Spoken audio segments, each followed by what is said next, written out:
What's good, Shade Crew? We back at it again with another Shade.Don video. If you are a return subscriber, I want to thank you for subscribing to our channel. I want to thank you for watching this video. Make sure you like the video, comment on the video, share the video. Because if we don't do that, then we can't have more Shade Crew to watch the videos with us. And we need that, people. We need more people in the Shade Crew. You feel me? But if you're a new viewer and you have yet to subscribe to our channel, this is your first time watching our video, I want to say welcome. How you doing? Hello. And then go right ahead, hit that bell, turn that bell on for the notifications. That way when we upload new videos like this one, you'll be able to watch the video. Okay? You sound like a deal? Sound like we on to something here? Yeah? All right. So what we're going to be doing today, we're going to be taking product videos and product pictures of our shades. Now, we just launched a collection on June 6th. It's our summer collection. We launched it. It did pretty well. We're going to just make some more content photos. That way we have something to post for you guys. Because, you know, angles is what you need when it comes to products. You're going to need angles. You're going to need filters. You're going to need all this good stuff to make your pictures pop. And we're going to make sure that all our pictures is popping. Because that's what we got to do. We can't have no ugly pictures out here in these streets. We better than that. I know we are. But anyway, what I'm going to do is pretty much want to take pictures and videos. So you're going to see in the video, I'm just honestly going to be taking pictures and videos and then swapping the shades right out as soon as I'm done. So I'm going to speed through it. I'm going to announce the shade name and also the website at the bottom of the screen. That way you know what I'm doing and what shade I'm on. And also, so if you like any of the shades that you see in this video, you'll be able to shop them on our website at www.shadedon.com. Okay, sound like a deal? All right, let's get right into it.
the final cut. We are done.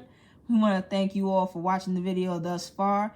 As you can see, we have all the shades that we've taken a picture of just sprawled out. We hope that you enjoy the content. We will be tagging all the shades in the description box below. So if you saw something that caught your eye and you need to add to your shade collection, feel free to click those buttons and go ahead and shop our site at www.Shade.Don.com. Please follow us and connect with us on all our social media platforms, TikTok, Instagram, Shade.Don, and of course, if you're already here, you know we have a YouTube, Shade.Don. Please keep in touch with us, view the content, like the content, share the content, tell a friend to tell a friend. That way we can have more Shade crew in the Shade crew. Because if there's no crew, we have no crew. If there's no people, we ain't got no crew. You know how that goes? See what I'm saying? You see where I'm going with this one? So help us out. You know, help me, help you, help me to help you. So that way you have all these dope shades to add to your collection. Sound fair? Sound like a deal? All right. We out of here. We appreciate you. Stay safe. Stay flea. And if you can't stay flea, shop with me. And that's period. All right. We out.